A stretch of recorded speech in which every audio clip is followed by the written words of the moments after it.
বাঙালির প্রাণের উৎসব অমর একুশে বইমেলা। গতকাল উদ্বোধন হওয়া বইমেলা আজ ছুটির দিনে জমে উঠেছে। দিনভরে ছিল পাঠক দর্শনার্থীদের সমাগম। এছাড়া সকালে শিশু প্রহরে আনন্দ উল্লাসে মাতে কচিকাচারা। বইমেলা প্রাঙ্গণ ঘুরে বিস্তারিত জানাচ্ছেন মুনিয়া জ্যোতি। রাজধানীর বাংলা একাডেমি প্রাঙ্গণ এবং সোহরাওয়ার্দী উদ্যানে ২৬ ফেব্রুয়ারি থেকে শুরু হয়েছে অমর একুশে বইমেলা ২০২৬। এবারের বইমেলার মূল প্রতিপাদ্য বহুমাত্রিক বাংলাদেশ। তবে মেলা শুরুর দ্বিতীয় দিনেও বেশ কিছু স্টলের নির্মাণ কাজ চলতে দেখা গেছে। তবুও প্রকাশনা প্রতিষ্ঠান ও কর্মীদের ব্যস্ততা জানিয়ে দিচ্ছে জমে উঠবে পুরোদমে। সাপ্তাহিক ছুটির দিন শুক্রবার বইমেলায় ভিড় বাড়তে থাকে পাঠক দর্শনার্থীদের। সকাল ১১টা থেকে দুপুর ১টা পর্যন্ত ছিল শিশু প্রহর।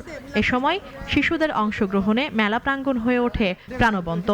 বাবা মায়ের হাত ধরে আসা শিশুরা চিত্রাঙ্কন ও সাংস্কৃতিক প্রতিযোগিতায় অংশ নেয়।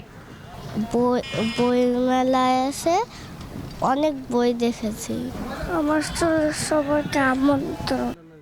পাঠকরা বলছেন, নানা সংকটের মধ্যেও এবারের বইমেলা আয়োজন তাদের জন্য স্বস্তি ও আবেগের বিষয়। পছন্দের লেখনীর বই কেনা, নতুন প্রকাশনা ঘেঁটে দেখা এবং পরিবার নিয়ে সময় কাটানোর সুযোগ পেয়ে তারা উচ্ছ্বাস প্রকাশ করেন।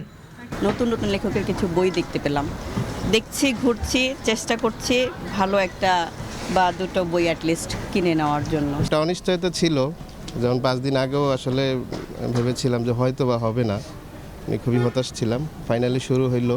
আমরা প্রজন্ম থেকে প্রজন্মটাকে এটা বিলিয়ে দিতে চাই, ছড়িয়ে দিতে চাই আমাদের ভাষাটাকে।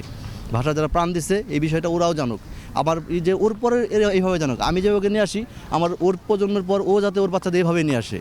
সকালে মেলা পরিদর্শনে আসেন বাংলা একাডেমির মহাপরিচালক। সুষ্ঠু ব্যবস্থাপনার মাধ্যমে মেলাকে সফল আয়োজন সম্পন্ন করার ব্যাপারে আশাবাদ ব্যক্ত করেন তিনি। রোজা উপলক্ষে আমরা নতুন যেটা করছি সেটা হলো পর্যাপ্ত ইফতারের ব্যবস্থা, পানির ব্যবস্থা, বসার ব্যবস্থা কিছু এগুলো আমরা করেছি। আমরা গতকাল যা দেখেছি সেটা খুব উৎসাহব্যঞ্জক। দেখা যাক আজকে এবং শনিবারে ভালো বোঝা যাবে। এবছর দেরিতে শুরু হলেও বইপ্রেমীদের মিলন মেলায় প্রতিদিনই বাড়ছে ভিড়। বই মেলা ঘিরে নতুন আশার কথা বলছেন লেখক পাঠকরা। মুনিয়া জ্যোতি, নাগরিক, ঢাকা।